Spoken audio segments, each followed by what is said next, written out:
નું માર્ગદર્શન કરે માનનીય મોદી શ્રી।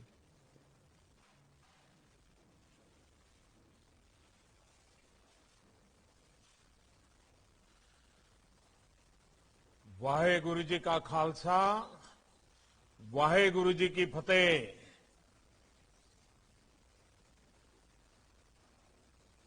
गुरु पर्व के इस पावन कार्यक्रम में हमारे साथ जुड़ रहे गुजरात के मुख्यमंत्री श्री भूपेंद्र भाई पटेल, गुजरात विधानसभा के स्पीकर बहन नीमा आचार्य जी, राष्ट्रीय अल्पसंख्यक आयोग के अध्यक्ष श्रीमान इकबाल सिंह जी,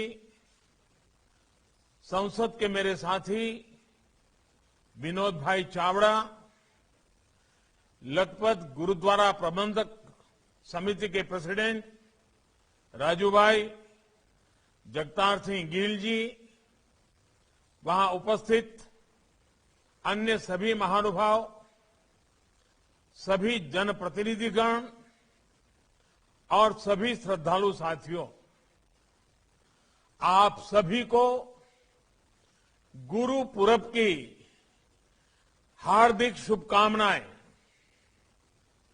मेरा सौभाग्य है कि आज के इस पवित्र दिन मुझे लखपत साहब से आशीर्वाद लेने का अवसर मिला है। मैं इस कृपा के लिए गुरु नानक देव जी और सभी गुरुओं के चरणों में नमन करता हूं। साथियों, गुरुद्वारा लखपत साहिब समय की हर गति का साक्षी रहा है। आज जब मैं इस पवित्र स्थान से जुड़ रहा हूं तो मुझे याद आ रहा है कि अतीत में लखपत साहब ने कैसे कैसे झंझावातों को देखा है। एक समय ये स्थान दूसरे देशों में जाने के लिए, व्यापार के लिए एक प्रमुख केंद्र होता था। इसीलिए तो गुरु नानक देव जी के पग यहां पड़े थे।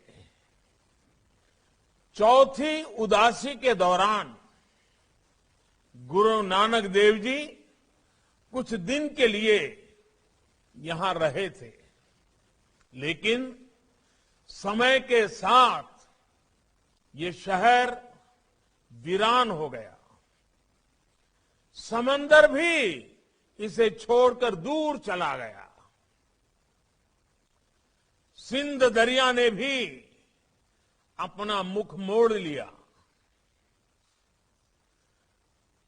1998 के तूफान से, समुद्री तूफान से इस जगह को, गुरुद्वारा लखपत साहब को काफी नुकसान हुआ और 2001 के भूकंप को कौन भूल सकता है।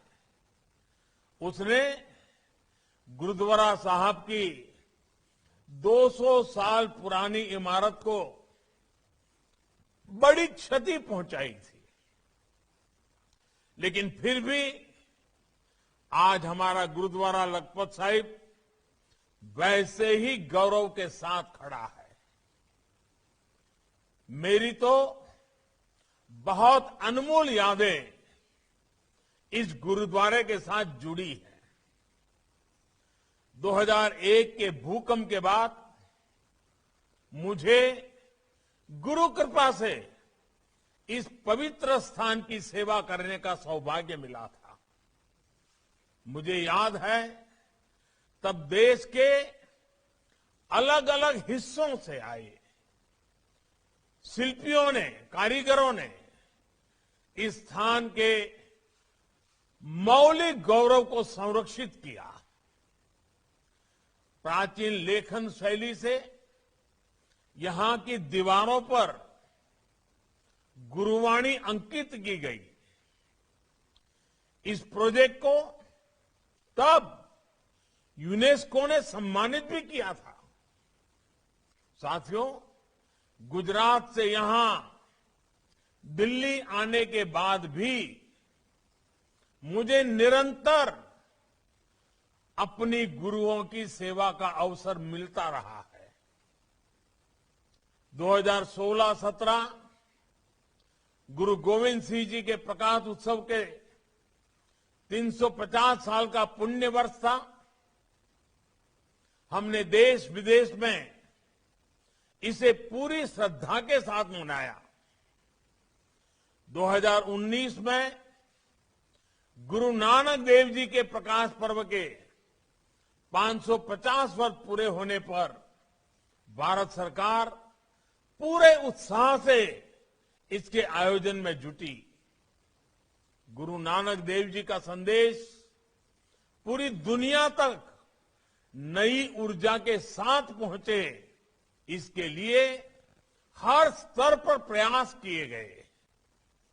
दशकों से जिस करतारपुर साहिब कॉरिडोर की प्रतीक्षा थी, 2019 में हमारी सरकार ने ही उसके निर्माण का काम पूरा किया और अभी 2021 में हम गुरु तेग बहादुर जी के प्रकाश उत्सव के 400 साल मना रहे हैं।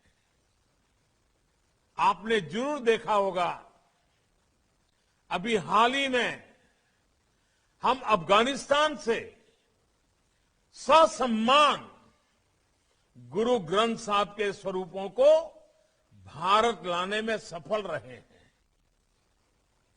गुरु कृपा का इससे बड़ा अनुभव किसी के लिए और क्या हो सकता है।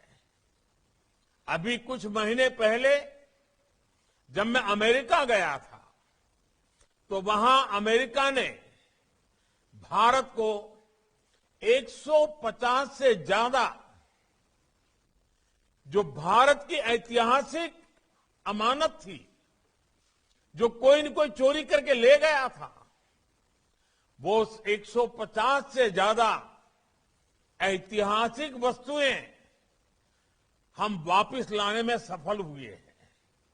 इसमें से एक पेश कब्ज यानी छोटी तलवार भी है, जिस पर फारसी में गुरु गोविंद सिंह जी का नाम लिखा है। यानी ये वापस लाने का सौभाग्य भी हमारी ही सरकार को मिला। मुझे याद है कि जामनगर में 2 साल पहले जो 700 बेड का आधुनिक अस्पताल बनाया गया है, वो भी गुरु गोविंद सिंह जी के नाम पर है। और अभी हमारे मुख्यमंत्री भूपेंद्र भाई इसका विस्तार से वर्णन भी कर रहे थे। वैसे ये गुजरात के लिए हमेशा गौरव की बात रहा है कि खालसा पंथ की स्थापना में अहम भूमिका निभाने वाले पंज प्यारों में चौथे गुरसिख भाई मोकम सिंह जी गुजरात के ही थे। देवभूमि द्वारका में उनकी स्मृति में गुरुद्वारा बेट द्वारका भाई मोहकम सिंह का निर्माण हुआ है। मुझे बताया गया है कि गुजरात सरकार ने लखपत साहिब गुरुद्वारा और गुरुद्वारा बेट द्वारका के विकास कार्यों में बढ़ोतरी में भी पूरा सहयोग कर रही है, आर्थिक सहयोग भी कर रही है।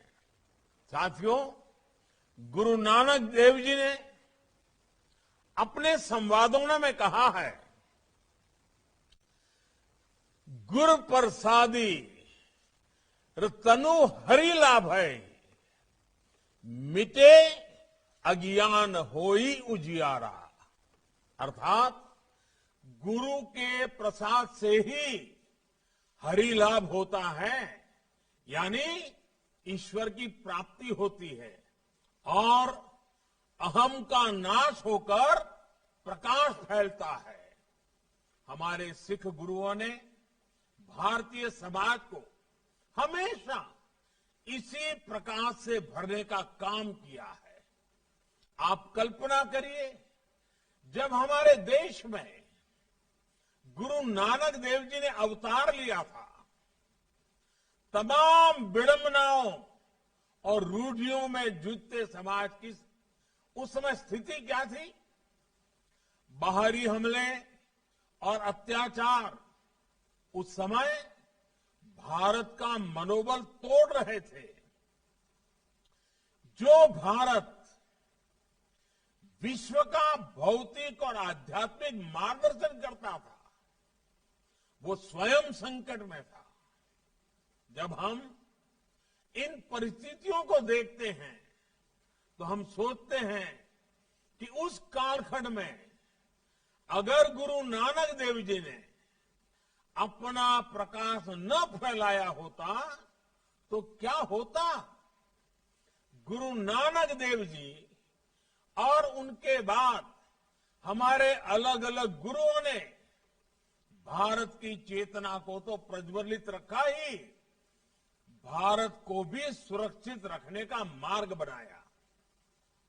आप देखिए, जब देश जात पात और मत मतांतर के नाम पर कमजोर पड़ रहा था, तब गुरु नानक देव जी ने कहा था, जानहू ज्योति न पूछू जाति, आगे जात न है। अर्थात सभी में भगवान के प्रकाश को देखें, उसे पहचाने, किसी की जाति न पूछिए, क्योंकि जाति से किसी की पहचान नहीं होती, न जीवन के बाद की यात्रा में किसी की कोई जाति होती है।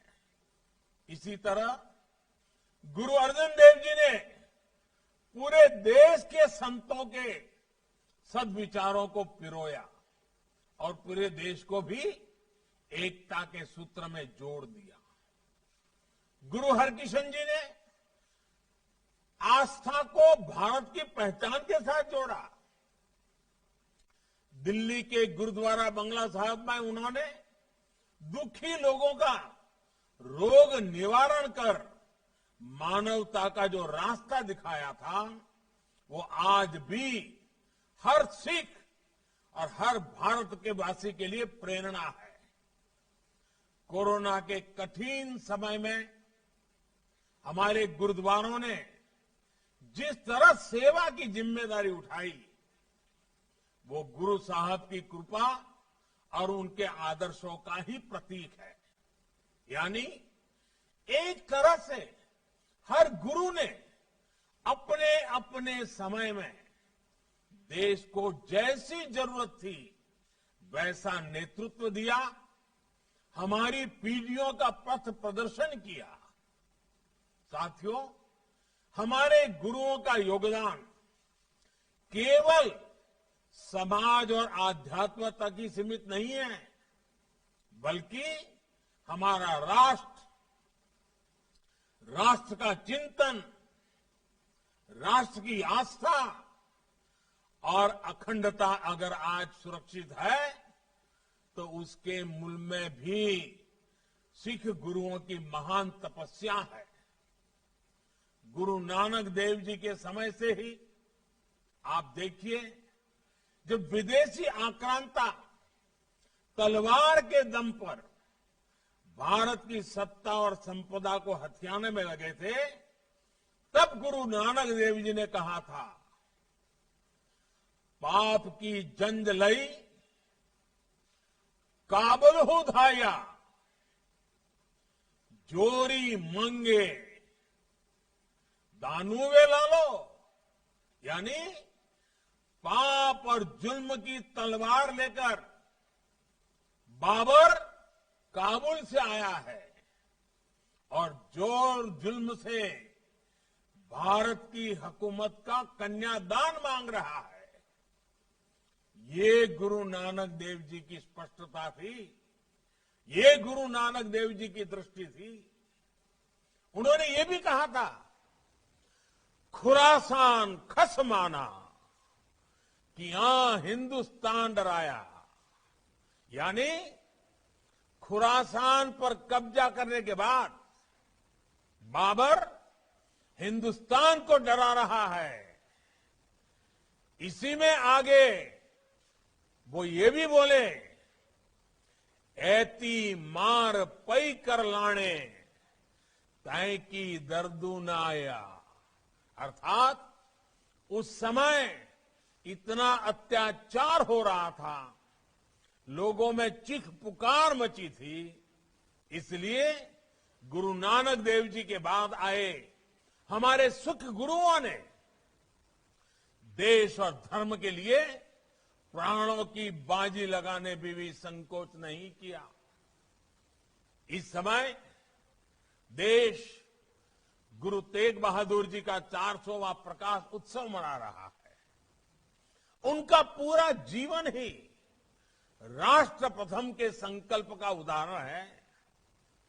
जिस तरह गुरु तेग बहादुर जी मानवता के प्रति अपने विचारों के लिए सदैव अड़िग रहे, वो हमें भारत की आत्मा के दर्शन कराता है। जिस तरह देश ने उन्हें हिंद की चादर की पदवी दी, वो हमें सिख परंपरा के प्रति हर एक भारतवासी के जुड़ाव को दिखाता है। औरंगजेब के खिलाफ गुरु तेग बहादुर का पराक्रम और उनका बलिदान हमें सिखाता है कि आतंक और मजहबी कट्टरता से देश कैसे लड़ता है। इसी तरह दसम गुरु गुरु गोविंद सिंह साहब, उनका जीवन भी पग पग पर तप और बलिदान का एक जीता जागता उदाहरण है। राष्ट्र के लिए, राष्ट्र के मूल विचारों के लिए दसम गुरु ने अपना सर्वस्व न्योछावर कर दिया। उनके दो साहिबजादों जोरावर सिंह और फतेह सिंह को आतताइयों ने दीवार में जिंदा चुनवा दिया, लेकिन गुरु गोविंद सिंह जी ने देश की आन बान और शान को झुकने नहीं दिया। चारों साहबजादों के बलिदान की याद में हम आज भी शहीदी सप्ताह मनाते हैं और वो इस समय चल भी रहा है। साथियों, दसम गुरु के बाद भी त्याग और बलिदान का ये सिलसिला रुका नहीं। वीर बाबा बंदा सिंह बहादुर ने अपने समय की सबसे शक्तिशाली हुकूमत की जड़ें हिला दी थी। सिख मिसलों ने नादिर शाह और अहमद शाह अब्दाली के आक्रमण को रोकने के लिए हजारों की संख्या में बलिदान दिया। महाराजा रणजीत सिंह ने पंजाब से बनारस तक जिस तरह देश के सामर्थ्य और विरासत को जीवित किया, वो भी इतिहास के पन्नों में दर्ज है।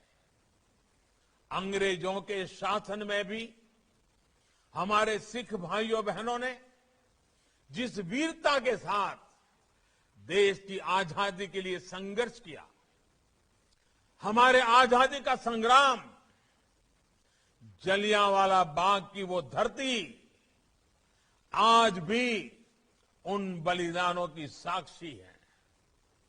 ये ऐसी परंपरा है जिसमें सदियों पहले हमारे गुरुओं ने प्राण फूके थे और वो आज भी उतनी ही जागृत है, उतनी ही चेतन है। साथियों, ये समय आजादी के अमृत महोत्सव का है। आज जब देश अपने स्वाधीनता संग्राम से, अपने अतीत से प्रेरणा ले रहा है, तो हमारे गुरुओं के आदर्श हमारे लिए और भी महत्वपूर्ण हो जाते हैं। आज देश जो प्रयास कर रहा है, जो संकल्प ले रहा है, उन सब में वही सपने हैं जो सदियों से देश पूरे होते देखना चाह रहा है। जिस तरह गुरु नानक देव जी ने मानव जात का पाठ हमें सिखाया था, उसी पर चलते हुए आज देश सबका साथ, सबका विकास और सबका विश्वास के मंत्र पर आगे बढ़ रहा है। इस मंत्र के साथ आज देश सबका प्रयास को अपनी ताकत बना रहा है। कश्मीर से कन्याकुमारी तक, कच्छ से कोहिमा तक पूरा देश एक साथ सपने देख रहा है, एक साथ उनकी सिद्धि के लिए प्रयास कर रहा है। आज देश का मंत्र है एक भारत श्रेष्ठ भारत।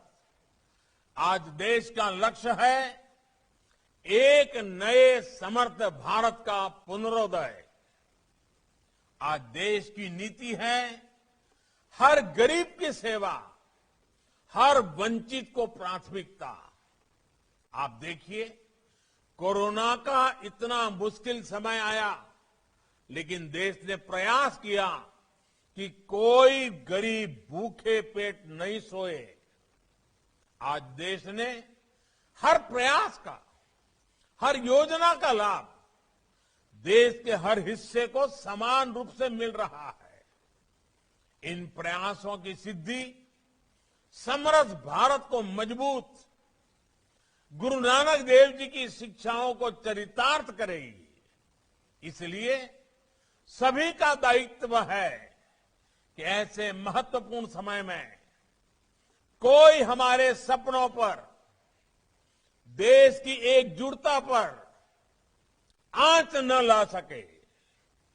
हमारे गुरु जिन सपनों के लिए जिए, जिन सपनों के लिए उन्होंने अपना जीवन खपा दिया, उनकी पूर्ति के लिए हम सभी एकजुट होकर के चलें। हमारे बीच एकजुटता बहुत अनिवार्य है। हमारे गुरु जिन खतरों से देश को आगाह करते थे, वो आज भी वैसे ही हैं। इसलिए हमें सतर्क भी रहना है और देश की सुरक्षा भी करनी है। मुझे पूरा भरोसा है गुरु नानक देव जी के आशीर्वाद से हम अपने इन संकल्पों को जरूर पूरा करेंगे और देश एक नई ऊंचाई तक पहुंचेगा। आखिरी में मैं लखपत साहब के दर्शन करने आए श्रद्धालुओं से एक आग्रह भी करना चाहता हूं। इस समय कच्छ में रण उत्सव चल रहा है। आप भी समय निकालकर रण उत्सव में जरूर जाएं। मुझा कच्छी भा भेण की आयो, हेवर तसी कच्छुए दिल्ली पंजाब जेड़ो पौंदो हुदो ना, खासो खासो सी मैं आंजो अने आजे कुटुंब जो ख्याल रख जा भले। पण कच्छ आणि कच्छी माड़ू मुझे धली में वसेता तड़े आव केड़ा पण वहां जेड़ा पण बेना कच्छू के जात करे वगर रही न तो सगाजे पण ई न आजो पुणे में आए। खासो खासो जड़े पण आऊं कच्छ में Those are many camel those. मेडिका मुंजा जेजा जेजा राम राम ध्यान राखी जा। साथियों, रण उत्सव के दौरान पिछले 1-1.5 महीने में 1 लाख से ज्यादा टूरिस्ट कच्छ के मनोरम दृश्यों, खुले आकाश का आनंद लेने वहां आ चुके हैं। जब इच्छा शक्ति हो, लोगों के प्रयास हो, तो कैसे धरती का कायाकल्प हो सकता है, ये मेरे कच्छ के परिश्रमी लोगों ने करके दिखाया है। एक समय था जब कच्छ के लोग रोजी रोटी के लिए दुनिया भर में जाया करते थे। आज दुनिया भर से लोग कच्छ की तरफ आकर्षित हो रहे हैं। अभी पिछले दिनों धौलावीरा को यूनेस्को ने वर्ल्ड हेरिटेज साइट घोषित किया है। इस वजह से वहां टूरिज्म को और बढ़ावा मिलेगा। गुजरात सरकार ने अब वहां एक भव्य टेंट सिटी का भी निर्माण कर दिया है। इससे पर्यटकों की सहूलियत और बढ़ेगी। अब धोरडो से सीधा रण के बीच में धौलावीरा जाने के लिए नई सड़क का निर्माण भी तेज गति से चल रहा है। आने वाले समय में भूज और पश्चिम कच्छ से खडीर और धौलावीरा विस्तार में आने जाने के लिए बहुत आसानी होगी। इसका लाभ कच्छ के लोगों को होगा, उद्यमियों को होगा, पर्यटकों को होगा। खावड़ा में रिन्यूएबल एनर्जी पार्क का निर्माण भी तेजी से जारी है। पहले पश्चिम कच्छ और भूज से धौलावीरा जाने के लिए बचाओ रापर होकर जाना पड़ता था। अब सीधा खावड़ा से धौलावीरा जा सकेंगे। टूरिज्म को बढ़ावा देने के लिए नारायण सरोवर, कोटेश्वर, माता का मठ, हाजीपीर, धोरडो टेंट सिटी और धौलावीरा, ये नया मार्ग बनने से इन सभी स्थलों में आना जाना आसान होगा। साथियों, आज हम सभी के श्रद्धेय अटल जी की जन्म जयंती भी है। अटल जी का कच्छ से विशेष स्नेह रहा था। भूकंप के बाद यहां हुए विकास कार्यों में अटल जी गुजरात के साथ कंधे से कंधा मिला करके उनकी सरकार खड़ी रही थी। आज कच्छ जिस तरह प्रगति के पथ पर है, उसे देखकर अटल जी जहां भी होंगे जरूर संतुष्ट होते होंगे, खुश होते होंगे। मुझे विश्वास है कच्छ पर हमारे श्रद्धेय सभी महानुभावों का, सभी श्रद्धेयजनों का आशीर्वाद ऐसे ही बना रहेगा। आप सभी को एक बार फिर गुरु पर्व की हार्दिक बधाई, अनेक अनेक शुभकामनाएं। बहुत बहुत धन्यवाद।